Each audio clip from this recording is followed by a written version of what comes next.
안녕하세요. 사즈TV 팰레스코어의 저는 스포티비 축구 해설위원 송영주고요. 제 옆에는 네, 스포티비 축구 해설위원 이명철입니다. 맞습니다. 네, 그동안은 DB7 코리아의 박리달 코치가 수고를 해줬고요. 이번 기회로 바꿀까 생각하고 있습니다. 네, 그게 아니고요. 박리달 코치가 그 아이들을 데리고 홍콩에 가서 시합을 치르고 있는 중이거든요. 그러다 보니까 이번 주에는 불가피하게 빠지게 됐습니다. 그래서 그동안은 미리달 코치가 아마추어였잖아요. 그렇죠. 프로를 데리고 왔습니다. 네. 제가 그렇죠라고 하는 게 잘 반사적으로 나왔는데, 네. 제가 프로가 맞는지 사실 잘 모르겠네요. 왜 그러세요? 네. 지금 스포티비에서 계속해서 관심을 갖고, 그리고 희망을 갖고 있는 축구 해설위원이 가창철, 이명철 군입니다. 네. 네, 이명철 군이 아직 나이는 어리지만은 축구에 대한 지식이 굉장히 뛰어나기 때문에 사즈TV에 모셨고요. 아마 사즈TV 이번 회차는 역대 최고의 회차가 되지 않을까. 아, 진짜요? 네, 폭망하는. 폭망하는. 네. 제가 조회수를 다 갉아먹을 테니까요. 네. 아니에요. 형철씨 궁금해하시는 분들이 굉장히 많더라고요. 네. 왜냐면은 목소리가 너무 좋아서 어떻게 생겼느냐. 그래서 얼굴을 가려줘야 되는 거 아닌가요, 지금? 네. 가면을 좀 써야 되지 않을까? 네, 이런 농담 참 재미없죠, 여러분? 자, 그러면은 바로 사즈TV가 야심차게 준비한 프리뷰 시간으로 들어가도록 하겠습니다. 먼저 맨체스터 유나이티드와 토트넘의 상세 프리뷰 시간인데요. 맨체스터 유나이티드와 토트넘이 드디어 맞대결을 펼치게 됐습니다. 네, 맨체스터 유나이티드가 제가 지난 주말에 허더스필드전 패했던 경기 직접 중계했습니다. 토트넘전도 제가 토트넘 리버풀 기록원을 해서 두 팀에 대해서는 지금 생생하게 알고 있어요. 제가 이렇게 적재적소에 불렀다는 거 아니겠습니까? 자, 맨체스터 유나이티드가 이명철 해설위원이 중계한 바로 그 경기 허더스필드전에서 패배를 당했습니다. 네. 하지만은 그 다음 주중에 펼쳐진 이 스완지하고의 카라바오컵에서는 2대0으로 승리를 거뒀죠. 네. 그러면서 이제 분위기 반전에 성공을 했는데 맨체스터 유나이티드 같은 경우에는 허더스필드 타운 경기에서 패배를 당하면서 약간 주춤한 건 아니냐 이런 얘기가 있더라고요. 네, 그 스완지전과 이제 허더스필드전을 비교했을 때 확실히 느꼈던 거 린델레프보다 어떤 의미에서는 티안즈베가 더 안정적이더라고요. 네. 사실 허더스필드 경기에서 린델로프가 실수를 굉장히 많이 범했고 네. 아마도 다음부터는 보기 어렵지 않을까 네. 이런 생각을 좀 하고 있는데 일단은 맨체스터 유나이티드는 공격 쪽에서는 파괴력을 계속해서 발휘하는 모습이죠. 그렇죠. 공격 쪽에서는 루카쿠가 일단 기본적으로 있고 어떤 전술을 펼치느냐에 따라서 토트넘전에 누가 잘할지는 좀 미지수겠지만 개개인의 능력만큼은 있습니다. 근데 문제는 조직적으로 포그바랑 펠라이니가 없는 상황에서 확실히 볼이 앞으로 가는 확실한 패턴이 없다는 거. 네, 그게 지금 맨유에게는 확실히 좀 아쉬운, 특히 공격 쪽에 아쉬운 부분이라고 볼 수 있겠죠. 그것은 어떻게 본다면 에레라 선수가 기대만큼 못해주고 네, 있다 이런 그렇죠. 얘기가 될 것 같고 또 한 가지는 그전 허더스필드 타운 경기에서의 실패를 좀 견주어서 이번 경기에서는 레시포드라든가 네. 아니면은 이제 필 존스가 부상해서 돌아오니까 필 존스라든가 이런 선수들을 기용하면서 공수에서의 짜임새를 좀 더 강화시키지 않을까 이런 생각이 들고요. 토트넘 같은 경우에는 지난 리버풀전이 정말 화끈했습니다. 네. 환상적이었어요. 근데 문제는 뭐냐면 주중에 카라바오컵에서 웨스트햄에게 2대0에서 2대3으로 역전패를 당했습니다. 네. 일단은 리그컵 경기에 크게 중요도를 줄 필요는 없다는 생각이 들어요. 그 이전에 앞서서 먼저 레알전, 리버풀전, 사무이전으로 오히려 토트넘이 상당한 재미를 봤으니까 특히 포체티노 감독이 이제는 강팀을 상대할 때 어떻게 상대해야 되는지를 좀 아는 것 같은 느낌을 최근에 받았었죠. 네. 특히 이제 리버풀전에서 3-5-1을 바탕으로 해서 상대 뒷공간으로 빠르게 침투해 들어가는 모습은 굉장히 인상적이었는데 아마도 맨체스터 유나이티드 원정 경기도 그와 유사한 전술을 갖고 나오지 않을까 이런 생각이 들고요. 손흥민 선수가 리버풀전에서 골을 넣었는데 이 주중에 펼쳐진 웨스트햄하고의 카라바오컵에서도 2개의 도움을 기록했어요. 네. 그 정도로 손흥민 선수의 컨디션이 매우 좋다. 그리고 웨스트햄전에서는 해리 케인에게 휴식을 좀 주는 모습이었으니까 해리 케인도 이 경기에서 기용이 된다면 충분히 제 실력을 발휘하지 않을까 이런 생각이 드는데요. 그럼에도 불구하고 웨스트햄전에서 3골이나 내줬다는 거는 수비 쪽에 약간 문제가 있는 건 아니야? 이런 얘기가 나올 수도 있는 것 같은데. 근데 딱 하나 좀 말씀을 드리자면 맨유전만을 놓고 봤을 때 맨유가 오히려 좀 조직적으로 토트넘의 수비를 괴롭히기에는 확실히 지금 패턴 자체에 문제가 좀 많아요. 네. 포그바나 펠라이니가 있고 없고의 차이가 확실히 크다라는 게 느껴지는데 마타랑 미키타리안이 보통 이제 이선에 중앙 공격형 미드필더로 서잖아요. 근데 두 선수 다 지금 너무 안 좋죠. 네. 미키타리안은 약간 그 컬러가 맞지 않고 마타도 아래쪽으로 내려오긴 하는데 옛날의 마타가 아니더라고요. 네. 확실히 좀 역동적인 면이 많이 떨어짐이 있었죠. 제가 생각하기에는 지난 경기 해설이 메뉴하고 허더스피드 타운 경기다 보니까 그 경기에서 메뉴가 안 좋았던 게 인상이 좀 강하게 나온 거 네. 아닌가. 근데 그런 것도 있어요. A매치 끝나고 펠라이니가 부상을 또 당했었잖아요. 네. 그 뒤에 리버풀전, 벤피카전, 그리고 이번 허더스필드전 다 경기력이 너무 안 좋았습니다. 딱 하나 변수가 될 수 있는 게 허더스필드전 진 다음에 무리뉴 감독이 헤어드라이기를 시전했다더라고요. 네, 그거 덕분에 선수들이 어떻게 정신무장이 되느냐에 따라서 변화가 있고 없고의 변수는 좀 있지 않을까. 사실 이 경기는 우승을 다투는 팀들의 대결이기 때문에 감독으로서도 준비를 좀 철저히 할 것 같아요. 무리뉴 감독도 헤어드라이기를 돌려서 어떻게 해서든 경기력이 향상이 된다면 계속해서 돌릴 가능성이 있고, 포체티노 감독도 웨스트햄전 패배 이후에 선수들을 조금 독려하고 다그치는 모습이 있더라고요. 그런 측면에서 봤을 때는 양 팀이 총력전을 기울이면서 사력을 다하지 않을까 생각을 합니다. 그러면 누가 승리할까요? 먼저 답을 해줘야 되지 않나요? 왜냐면 네. 팬의 징크스가 있기 때문에 네, 네, 최대한 반대의 이유를 찾아서 얘기하는 게 적중률이 높을 것 같아요. 얘 프로야. 아마추어인 미르달 데리고 오라고. 네, 알겠습니다.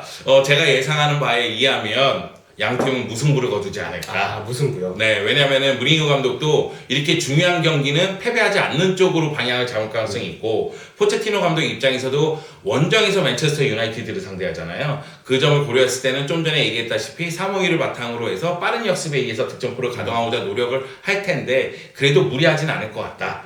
이런 측면에서 양 팀이 무승부를 거두지 않을까 생각을 해봅니다. 저도 무승부라는 의견에 대해서 좀 하나 더 추가해 드릴 근거가 있는데, 맨유가 지금 홈에서 7연승 중이고요. 네. 작년 9월 10일에 있었던 맨시티전 네. 기억하시죠? 그 한참 맨유 잘 나가다가 결국 맨시티에게 더 힘이 잡히고 살짝 상승세가 꺾였던 경기가 지난 시즌 초반에 있었잖아요. 네. 그때 이후로 지금 홈에서 38경기째 패배가 없습니다. 음. 이런 것들을 봤을 때 어떤 의미에서는 맨유가 좀 홈이니까 비길 수 있는 확률이 좀 높지 않을까, 그런 근거로 좀 하실 수 있을 것 같은데, 근데 저는 토트넘승. 오호. 네. 왜요? 이거는 전에 제가 전 경기를 중계해서가 아니고 네. 기본적으로 이 경기가 지난 노스웨스트 더비처럼 흘러갈 거라는 전망은 돼요. 근데 토트넘은 리버풀이랑 다르게 골게터가 확실하게 있죠. 해리케인이라는. 그리고 옵션을 변화 줄 수 있는 포인트가 상당히 많습니다. 제가 봤을 때 손흥민 선수가 선발은 아닐 것 같거든요. 네. 근데 어쨌든 알리가 나오건 에릭센이 나오건 뭐 시소코가 나오건 손흥민이 나오건 옵션에 변화를 줄 수 있는 포인트가 굉장히 많아요. 그래서 경기 중에 뭔가 포인트가 어긋난다고 해도 포체티노 감독이 변화를 통해서 충분히 좀 재미를 볼 수 있는 경우의 수가 리버풀보다 많다. 그래서 리버풀전과는 다르게 맨유가 똑같이 경기를 풀어가긴 하겠지만 실점을 할 것 같습니다. 고전하긴 하겠지만은 네. 결국은 토트넘이 맨유를 원정에서 잡을 것이다. 그렇죠. 맨유가 네. 결국은 실점할 것 같다라는 포인트가 좀 생겨더라고요. 저는 양쪽 다 실점을 할 것 같아요. 그래도 무승부일 가능성이 좀 더 크다고 생각을 하거든요. 여하튼 제 생각은 무승부, 그리고 네, 저는 토트넘의 승리. 네. 이렇게 정했습니다. 자, 그러면은 간략 프리뷰 경기 5경기를 뽑아봤습니다. 먼저 K리그 클래식의 어마어마하게 중요한 경기가 펼칩니다. 바로 K리그 클래식 1위와 2위의 대결, 전북과 제주의 대결이죠. 항상 이 무렵에 결승전이 펼쳐지죠. 네. 스플릿 리그의 묘미라고도 보여지는데 정말 생사가 걸린 그런 경기입니다. 이 경기에서 전북이 승리하면 우승 확정 짓고요. 네. 그리고 제주가 승리하게 된다면 마지막까지 지켜봐야 되는 그런 상황이 되기 때문에 양팀 모두 사력을 다할 것으로 보이는데요. 자, 누가 승리할까요? 제주의 승리를 봅니다. 제주의 승리? 네, 전북이 홈 제주전이 지금 연패예요. 2연패. 그리고 제주가 은근히 지금 전주정에서 재미를 좀 보고 있고 조급함이 만들어낼 수 있는 에너지가 좀 있지 않을까. 그만큼 최근 전북의 경기력이 불안한 면모도 꽤 있습니다. 아니, 전북이 지난 강원전에서 네. 골 넣을 수 있는 선수는 다 넣으면서 4대0 승리 거뒀잖아요. 그렇죠. 그래도 경기력에는 약간 문제가 있다? 네, 강원보다 제주의 공격자 힘세가 좀 더 올라가 있다는 생각이 들고요. 그리고 전북의 수비 쪽 밸런스가 그 경기에서도 사실 불안한 모습이 꽤 있었어요. 뭐 페널티킥 논란도 있긴 했었고, 아무튼 그런 부분에서 전북이 제주를 상대할 때는 분명 밸런스가 좀 맞지 않는 부분이 있을 거라는 생각이 되더라고요. 사실 저도 전북이 올 시즌에도 당연히 홈에서 강합니다. 홈에서 10승 4무 3패를 기록하는데 그 3패 중에 2패가 제주가 기록한 것이거든요. 그렇죠. 그렇기 때문에 제주를 상대로 굉장히 고전할 가능성이 크고, 그리고 제주 같은 경우에도 최근 상대를 제압하고는 있지만 파괴력을 발휘한다고 보기엔 또 어려워요. 네. 1대0 승리가 있으니까 계속. 그런 측면에서 봤을 때에는 전북 원정에서도 조금 어려움을 겪을 가능성이 크다. 그런 측면에서 봤을 때 이 경기는 무승부로 끝날 것 같다는 느낌이 저는 강하게 들거든요. 오늘 역시 전 경기 무승부 아닙니다. 네. 어려운 경기만 무승부 밀고 있습니다. 이 경기가 어려운 네. 경기라는 거죠. 네. 하여튼 이 원정팀 제주가 이 경기에서 승리를 거두면서 K리그 클래식 우승 향방은 계속해서 어려워지게 예측하기 어려운 상황으로 갈 것이다. 이것이 이명철 해설위원의 예상이었습니다. 마지막까지 봐야죠. 네. 그래야지 또 K리그 네. 클래식 팬들이 즐거워할 수도 있죠. 재밌으니까. 네. 네. 자, 레스터 에버턴의 경기는 어떻게 예상하시나요?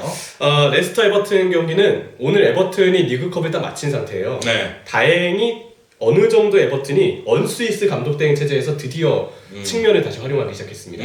네, 쿠만 감독 때는 볼 수 없었던 면모였거든요. 근데 딱 하나 저는 이 경기에서 좀 주목하고 싶은 게 쿠만 감독이 그동안 원정에서 대단히 약했었잖아요. 네. 지금 이제 쿠만 감독이 떠난 상황에서 이게 과연 에버튼의 원정 징크스인지 아니면 그동안 쿠만 감독이 안고 있었던 원정 징크스였는지 또 레스터 원정이니까 그게 또 판가름 날 수 있는 경기다라는 생각이 됐습니다. 개인적으로는 이 경기는 무승부. 그래요? 네. 저는 이 경기는 레스터의 승리를 예상해요. 아, 다른 이유가 없습니다. 리아드 마레즈가 살아났습니다. 네. 네. 그러니까 마레즈가 최근 3경기 연속으로 공격 포인트를 기록한 것으로 기억을 하는데 주중에 펼쳐진 리즈 유나이티드하고의 카라바오컵에서도 골을 넣었잖아요. 그렇죠. 그러면서 이 에이스다운 모습을 보여주기 시작했고 그리고 이 레스터 같은 경우도 분명히 변수가 있긴 합니다. 셰익스피어 감독이 경질된 다음에는 그 애플턴 수석 코치가 팀을 지휘했었는데 드디어 이제 클로드 피엘 감독을 임명하지 않았습니까? 그렇죠. 그렇기 때문에 전술적인 변화가 있을 수도 있겠지만 그래도 제이미 바디, 오카자키 신지 그리고 마레즈를 앞세운 공격은 충분히 힘을 발휘할 것이다. 그 점에서 에버턴보다는 높은 점수를 주고 싶어서 저는 레스터의 승리를 예상하도록 하겠습니다. 네. 피엘 감독하면 또 사우스햄튼 시절이 생각이 나는데 지난 시즌 네. 마이애미에 다들 아실 거예요. 무승부가 익숙한 감독입니다. 저는 그래서도 무승부. 저는 피엘 감독이 네. 사실 프리미어 리그에서는 너무나 고생을 했다고 생각을 해요. 네. 그러면서 아마도 두 번째 시즌이 될 테니 무언가 보여주지 않을까 이런 생각이 들고 저도 에버튼이 이 감독 경질에 의해서 선수들이 동기부여가 되면서 무언가 보여주고자 하는 욕심은 있을 것 같은데 그럼에도 골을 넣을 선수가 잘 보이지 않아요. 칼버트 그렇죠. 루인이 네. 골을 넣고는 있지만 그래도 칼버트 루인이 해결사라고 하기에는 에버턴의 이름값을 생각했을 때는 칼버트 루인의 무게감이 좀 떨어지죠. 자, 그러면 라리가로 좀 돌아가도록 하겠습니다. 라리가에서는 아틀레티코 마드리드와 비아레알이 대결을 펼칩니다. 개인적으로 라리가에서 항상 기대하는 빅매치예요. 근데 이 경기가요? 네. 이번 포인트는 이전 맞대결들과는 조금 다릅니다. 예전까지만 해도 비아레알 4-4이 쓰고 아틀레티코 4-4이 쓰고 그래서 서로 컨셉이 좀 비슷하니까 굉장히 좀 맞물리는 부분이 많았던 경기였거든요. 근데 최근에 카야 감독의 비아레알은 다이아몬드 4-4를 쓰고 있죠. 어떤 의미에서는 뭔가 아틀레티코의 그 구조적인 4-4가 가지고 있는 약점을 상성상 잘 공략할 수 있는 그런 경기가 비아레알에게 될 수 있다는 생각이 듭니다. 너 비아레알의 승리를 예상하는 거야? 그렇죠. 야, 참 진짜 내가 생각하기에는 지금 이명철 해설위원이 사저 TV를 한 번 하고 안 나온다고 마구 던지고 있는 거 아닌가 이런 생각이 좀 들어요. 그리고 또 하나 지금 말씀드리자면 저 위원님의 예상 하나도 모릅니다. 네. 절대 반대로 지금 얘기하고 있는 거 아니라는 거. 저는 이 경기 무승부예요. 무승부예요? 네. 그러니까 제가 이번에는 좀 무승부가 많이 예상을 하고 있는데 사실 아틀레티코 마드리드하고 비아레알 같은 경우에는 물론 비아레알의 박한부가 득점포로 가동하고 그렇죠. 있지만 네. 그럼에도 불구하고 공격 쪽보다는 수비 쪽에 무게감을 둘 가능성이 크고 그리고 비아레알이 홈에서는 아틀레티코 마드리드가 홈에서는 비아레알을 상대로 승리할 가능성이 좀 더 크다고 보긴 하는데 득점력이 최근에 너무 부족해요. 그렇죠. 네. 그 점을 고려했을 때는 이 비아레알을 상대로 고전할 가능성이 크다. 그래서 무승부를 예상했거든요. 아마도 이명철 해설위원이 제 생각에는 네. 굉장히 많이 맞출 것 같아요. 네, 제가 또 하나 포인트를 짚어드리자면 비아레알이 아틀레티코 상대로 지금 4경기 무패입니다. 네. 그런 것들까지도 좀 고민해서 일단 저는 비아레알의 승리를 좀 높게 프리뷰했습니다. 그러니까 지난 시즌에 비아레알이 아틀레티코 마드리드를 상대로 2승을 거뒀잖아요. 그렇죠. 네. 그래서 최근 아틀레티코 마드리드 상대로 4경기에서 3승 1무로 알고 있는데 이번에는 좀 아틀레티코가 어렵기도 했었죠. 오블락 골키퍼가 어깨 부상 당했던 게 또 비아레알전이었으니까 일단 좀 지켜봅시다. 제가 보기에는 이 경기 무승부 같은데 아. 비아레알의 승리를 예상하네요. 원정팀, 특히 기세를 타고 있는 팀들에게 점수를 많이 주고 있는 이명철 해설위원이고요. 저희가 다 지금 다르죠? 예. 네. 지금 당황하고 있어요. 보통 제가 얘기하면은 미리다 코치는 따라오거든요. 그런데 이명철 해설위원의 날카로운 지성 네. 다 틀릴 걸로 보입니다. 아 어떻게 됐지요? 네. 바이에른 뮌헨과 라이프치히. 네. 아 저는 바이에른 뮌헨의 승리를 봤습니다. 네. 아, 어떻게 생각하세요? 일단 결과를 좀 여쭤보고 싶은데. 이 경기는 바이에른 뮌헨이 승리할 것 같아요. 아, 일치하네요. 네, 하인케스 감독이 지휘봉 잡고 나서 바이에른 뮌헨이 상승세를 타고 있고, 물론 토마스 뮬러가 부상이긴 한데 일단 주중에 펼쳐진 경기에서 승부차기 끝에 라이프치히에게 승리했잖아요. 그렇죠. 네. 그것이 또 자신감으로 이어질 가능성이 크고요. 그리고 라이프치히가 원정에서 바이에른 뮌헨 상대로 득점포를 가동할 수 있을까? 이런 부분에 대해서는 의문부호를 던질 수밖에 없거든요. 네. 그 점을 고려했을 때는 바이에른 뮌헨이 라이프치히를 상대로 승리하지 않을까 생각을 합니다. 제가 봤을 때는 라이프치히가 올 시즌 원정만 가면 조금 불안한 부분이 많았었어요. 실점을 많이 허용하기도 하고 뭔가 모르게 짜임새가 원정에 가면은 좀 네, 맘들리지 흔들리는. 않는 그런 부분들이 좀 있었었고 뮌헨을 상대할 때마다 항상 그런 이야기들이 있었잖아요. 아 이번엔 라이프치히가 다르다. 하지만 결국 그럴 때마다 뮌헨은 클래스를 보여줬습니다. 네. 바이에른 뮌헨이 라이프치히를 상대로 포칼 승부차기 승리까지 포함한다면 3전 전승이잖아요. 그렇죠. 그 정도로 이제 강한 모습을 보여주고 있고, 저는 그런 생각이 좀 많이 들어요. 라이프치히의 많이 뛰는 축구, 강한 압박의 축구, 이런 축구들이 분명히 분데스리가의 다른 팀들을 괴롭히고 있다는 건 부인할 수가 없어요. 특히 도르트문트 같은 경우에는 라이프치히 앞에서 좀 약해지는 그렇죠. 네. 그런 느낌까지 들 정도인데, 그럼에도 바이에른 뮌헨의 탈압박 능력은 그런 부분들까지도 타파에 나가면서 득점포를 가동할 수가 있다. 이렇게 예상했을 때 바이에른 뮌헨이 승리할 가능성이 매우 높지 않을까 이렇게 볼 수가 있겠고요. AC 밀란과 유벤투스의 경기, 이 경기도 뭐 워낙에 원정팀을 사랑하는 이명철 해설위원의 마음 같아서는 뭐 유벤투스의 승리. 네, 저는 유벤투스 승리를 보는데요. 근데 밀란에 딱 하나 변수라고 한다면 아직도 몬텔라 체제에서 좀 불안합니다. 분위기도 많이 안 좋고. 근데 작년 이 무렵 산시로 경기에서 유벤투스한테 밀란이 승리를 거뒀었어요. 네, 그 기세를 살려서 그 중국에서 했었던 이탈리아 슈퍼컵도 결국 밀란이 트로피를 들어올렸었죠. 네. 어쨌든 선수들이 강팀을 상대하면서 얼마나 정신무장이 되어 있느냐. 네, 밀란은 결국 그 부분이 좀 변수가 되지 않을까. 네, 그런 저는 이 경기는 결국은 무승부냐 유벤투스 승리냐 이런 부분에서 생각을 해봐야 될 것 같아요. 왜냐면 AC 밀란의 공격진이 유벤투스의 수비를 뚫을 가능성은 좀 희박하다고 보거든요.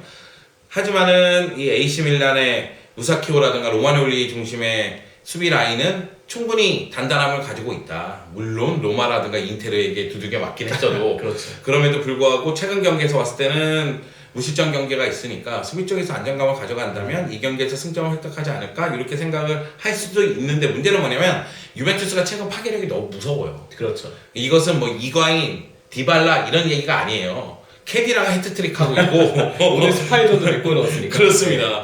막 몰아치거든요. 그 힘이 너무나 강하기 때문에 제 생각에는 유벤투스가 승리하지 않을까 생각을 해봅니다. 그리고 보누치가 어쨌든 나올 거잖아요. 음. 유벤투스 선수들은 보누치의 약점을 알고 있습니다. 딱 그 보누치 같은 스타일이 장단점이 명확하기 때문에 단점이 공략을 확실히 당하는 경기에서는 당연히 본인의 좋지 않은 퍼포먼스가 나올 가능성이 높다고 보거든요. 네, 그런 부분에서 유벤투스가 파고들 수 있는 상대 구멍이 훨씬 더 많습니다. 네. 자, 이 사주TV의 프리뷰 시간인데 이명철 해설위원이 와서 깊이가 굉장히 깊어진 것 같아요. 아 진짜요? 네, 정말로 저는 그렇게 느낍니다. 그러나 이 사주TV의 프리뷰 시간은 적중률이 가장 중요하다는 거. 깊이를 결국 맞춰야. 네, 맞춰야지 거니까. 깊이가 인정이 받는 거죠. 그렇죠. 일단은 이명철 해설위원이 얘기한 부분들이 다 맞을지 한번 주말에 지켜보도록 하겠습니다.